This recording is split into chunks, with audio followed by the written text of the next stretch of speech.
नमस्कार दोस्तों, आप देख रहे हैं न्यूज मॉन्गर। तो दोस्तों, एलन मस्क की कहानी दुनिया का सबसे अमीर शख्स बनने की। तो स्पेस एक्स के संस्थापक और टेस्ला के सीईओ एलन मस्क दुनिया के सबसे अमीर व्यक्ति बन गए हैं। उनकी कुल संपत्ति 185 मिलियन डॉलर है, यानी 1 खरब दोस्तों 85 अरब डॉलर पार हो गई है। तो बीते गुरुवार को मस्क की कंपनी ने शेयर की कीमतों में बड़ा उछाल देखा है, जिसके बाद कुल कंपनी ने जो है संपत्ति के मामले में पहले जो है पायदान पर पहुंच गए हैं। तो ये जगह मस्क ने जो है ऑनलाइन शॉपिंग प्लेटफॉर्म अमेजन के संस्थापक जेफ बेजोस को पीछे छोड़कर हासिल की है। तो जेफ बेजोस साल 2017 से इस स्थान पर थे। तो मस्क की इलेक्ट्रिक कार कंपनी टेस्ला ने इस साल अपनी मार्केट वैल्यू में काफी वृद्धि की है। तो बुधवार को यह पहली बार 700 जो है बिलियन डॉलर तक पहुंच गई है, जो कार कंपनी जो है टोयोटा, वैगन और ह्यूंडई जैसे जीएम और फोर्ड की कुल मार्केट वैल्यू से भी अधिक है। तो अमेरिका के कई आर्थिक विश्लेषकों ने लिखा है कि अमेरिका में सत्ता बदलने के बाद एलन मस्क की कंपनी का भविष्य और भी सुनहरा हो सकता है। उनका कहना है कि इलेक्ट्रिक कार कंपनी टेस्ला का काम और भी बढ़ेगा, क्योंकि जो बाइडेन की पार्टी ने चुनाव अभियान के दौरान ग्रीन एजेंडे को बढ़ावा देने के लगातार वादे किए थे। तो कौन है एलन मस्क और क्या क्या करते हैं? तो एलन मस्क के काम का दायरा सिर्फ भविष्य की कारें बनाने वाली कंपनी तक सीमित नहीं है, बल्कि जो है उनकी कंपनी टेस्ला इलेक्ट्रिक कारों में लगने वाले पुर्जे बैटरियां बनाती है, जिन्हें दूसरे कार निर्माताओं को बेचा जाता है। तो वे घरों में लगने वाले सोलर एनर्जी सिस्टम बनाते हैं, जिसकी मांग वक्त के साथ बढ़ी है। वे एक अंतरिक्ष अन्वेषण कंपनी भी चलाते हैं और साथ ही वे अमेरिका में सुपर फास्ट जो है अंडरग्राउंड ट्रांसपोर्ट सिस्टम का जो है तो खाका भी तैयार करते हैं। और आज के समय में एलन मस्क की पहचान एक अमेरिकी उद्यमी के तौर पर है, पर उनका जन्म दक्षिण अफ्रीका में हुआ था और उनकी मां मूल रूप से कनाडा की है और पिता दक्षिण अफ्रीका के हैं। तो मस्क के अनुसार उन्हें बचपन से ही किताबें पढ़ने का बहुत ही शौक था और वे कहते हैं कि बचपन में मैं बहुत ही ज़्यादा शांत रहता था, तो इस वजह से मुझे बहुत ही परेशान भी किया जाता था। तो 10 साल की उम्र में एलन मस्क ने कंप्यूटर प्रोग्रामिंग सीखी और 12 साल की उम्र में उन्होंने दोस्तों ब्लास्टर नामक एक वीडियो गेम तैयार किया, जिसे एक स्थानीय मैगजीन ने उनसे 500 अमेरिकी डॉलर में खरीदा। इसे मस्क की पहली व्यापारिक उपलब्धि कहा जा सकता है। तो 49 वर्षीय एलन मस्क के बिजनेस की शुरुआत असल में साल 1999 में हुई, जब उन्होंने उनके भाई किम्बल ने अपनी सॉफ्टवेयर कंपनी जीव2 के लिए एक सफल डील तलाश ली। तो दोस्तों, इससे मिले पैसे को 27 वर्ष की उम्र में मस्क ने एक नई कंपनी में लगाया, जिसका नाम था कि X.com, और इस कंपनी का दावा था कि वो पैसा ट्रांसफर करने की व्यवस्था में क्रांति लाने वाली है। तो मस्क की इस कंपनी को आज पेपाल के नाम से जाना जाता है, जिसे साल 2002 में ईबे ने खरीद लिया था और इसके लिए मस्क को 165 मिलियन डॉलर मिले थे। यह उनके करियर की बड़ी उपलब्धि थी। इसके बाद मस्क ने अंतरिक्ष अन्वेषण की तकनीकों पर काम करना शुरू किया और उनके इसी प्रोग्राम को स्पेस एक्स का नाम दिया गया, जिसके बाद दोस्तों कहा गया कि मनुष्य आने वाले वक्त में दूसरे ग्रहों पर भी रह सकेंगे। तो साल 2004 में एलन मस्क ने इलेक्ट्रॉनिक कार कंपनी टेस्ला की भी बुनियाद भी रखी और उन्होंने कहा कि भविष्य में सब कुछ इलेक्ट्रॉनिक होगा और स्पेस में जाने वाले रॉकेट को भी टेस्ला ने बदलाव में लाने की अहम भूमिका निभाई। और मस्क की सफलता का राज क्या है?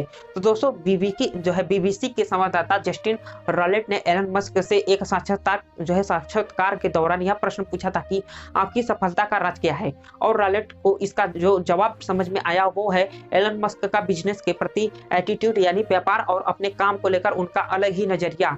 और कुछ वर्ष पहले हुई इस साक्षात्कार में मस्क ने कहा था कि मैं नहीं जानता कि मेरे पास कितनी संपत्ति है और एक दोस्तों इस तरह से नहीं है कि कहीं नोट के बंडल पड़े हुए हैं, इसे देखना चाहिए। तो टेस्ला, स्पेस एक्स और सोलर सिटी में मेरी हिस्सेदारी है और बाजार में उस हिस्सेदारी की कुछ कीमत है, पर मुझे वाकई इससे फर्क नहीं पड़ता, क्योंकि मेरे काम करने का लक्ष्य ये नहीं है। दोस्तों, रॉलेट लिखते हैं कि मस्क का यह नजरिया शायद काम कर रहा है। उनके पास आज जितनी भी संपत्तियां हैं, वे चाहे तो दुनिया से कई बड़ी कार निर्माताओं की कंपनियों को एक साथ खरीद सकते हैं। वे इस साल 50 वर्ष के हो जाएंगे, पर एक दौलतमंद शख्स के तौर पर दुनिया को अलविदा कहने का उनका सपना बिल्कुल नहीं है। मस्क कहते हैं कि वे मंगल ग्रह पर एक बेस बनाने में अपनी पूंजी का सबसे बड़ा हिस्सा लगाना चाहते हैं और उन्हें कोई आश्चर्य नहीं होगा कि अगर उन्होंने इस मिशन को सफल बनाने में अपनी सारी पूंजी दोस्तों लगा दी। तो दोस्तों मंगल ग्रह पर मनुष्य का एक बेस मस्क की नज़र में बहुत ही बड़ी सफलता होगी। वे मानते हैं कि इससे भविष्य बेहतर होगा और स्पेस एक्स की स्थापना को लेकर भी दोस्तों बीबीसी से एक हुए साक्षात्कार में मस्क ने कहा था कि मैंने कंपनी इसलिए बनाई क्योंकि इस बात से असंतुष्ट था कि अमेरिकी स्पेस एजेंसी अंतरिक्ष अन्वेषण को लेकर और महत्वाकांक्षी क्यों नहीं है और वो क्यों आगे का नहीं सोच पा रही है। तो दोस्तों मैं उम्मीद करता हूं कि भविष्य में चांद और मंगल ग्रह पर हमारा बेस और वहां के लिए लगातार फ्लाइट्स चलेगी और लोग मुझे इंजीनियर के रूप में जाने। तो मस्क चाहते हैं कि लोग उन्हें एक निवेशक से ज्यादा एक इंजीनियर के रूप में जाने। तो रॉलेट से हुए साक्षात्कार में उन्होंने कहा था कि मैं हर सुबह किसी नई तकनीकी समस्या का हल ढूंढने के लिए उठना चाहता हूँ और बैंक में कितना पैसा है इसे मैं दोस्तों सफलता का पैमाना नहीं मानता। तो रॉलेट लिखते हैं कि मस्क कार उद्योग में क्रांतिकारी बदलाव लाना चाहते हैं और वो मंगल ग्रह पर कॉलोनी बनाना चाहते हैं। तो वैक्यूम टनल में चलने वाली सुपर फास्ट ट्रेनें चलाना चाहते हैं और मनुष्यों के दिमाग से एआई यानी आर्टिफिशियल इंटेलिजेंस को जोड़ना चाहते हैं और उन्हें सौर ऊर्जा से दुनिया चलाना चाहते हैं। तो इन सब चीजों में एक चीज समान है और वे ये है कि भविष्य की कल्पनाएं आपको 1980 के दशक की शुरुआत में मिलने वाली बच्चों की पत्रिकाओं में मिलती थी और इसमें कोई छिपी हुई बात नहीं है कि मस्क का बचपन दक्षिण अफ्रीका में बहुत सारी पत्रिकाएं किताबें पढ़कर और फिल्में देखकर गुजरा है। तो मस्क का दोस्तों बदलाव की धीमी गति में विश्वास नहीं रखते हैं। वे जल्द से जल्द जीवाश्म ईंधनों को पीछे छोड़ देना चाहते हैं और साथ ही मानवता के अस्तित्व को लंबे समय तक बनाए रखने के लिए वे मंगल ग्रह पर उपनिवेश विकसित करने के पक्षधर हैं। तो दोस्तों जोखिम उठाने की आदत एलन मस्क की और जोखिम उठाने वाले शख्स हैं और उन्होंने यह साबित किया है कि 2008 में जब दुनिया में आर्थिक मंदी का सामना किया तो मस्क की हालत भी काफी खराब हो गई थी और इसके बाद उनकी नई कंपनी ने दोस्तों कई असफलताएं देखी। तो स्पेस एक्स के पहले तीनों लॉन्च फेल हुए और टेस्ला में भी उत्पादन से जुड़ी कई समस्याएं आती रही और मस्क की तंगी में फंस गए। और अपने साक्षात्कार में एलन मस्क ने बताया था कि एक वक्त ऐसा भी आया जब दोस्तों उन्हें अपने खर्चों के लिए दोस्तों से पैसे उधार लेने पड़े थे, पर क्या उन्हें कभी दोस्तों दिवालिया होने का डर नहीं हुआ। तो इस सवाल के जवाब में एलन मस्क ने जस्टिन रॉलेट से कहा था कि ज्यादा से ज्यादा क्या होता है, मेरे बच्चों को सरकारी स्कूल में जाना पड़ता तो इसमें दोस्तों क्या बड़ी बात होती, तो मैं खुद सरकारी स्कूल में पढ़ा हूँ। तो रॉलेट लिखते हैं कि हमारी मुलाकात के दौरान मैंने पाया था कि मस्क जो है एक चीज से जरूर निराश थे और वो थी आलोचनाएं। तो उनका कहना था कि आलोचनाएं किसी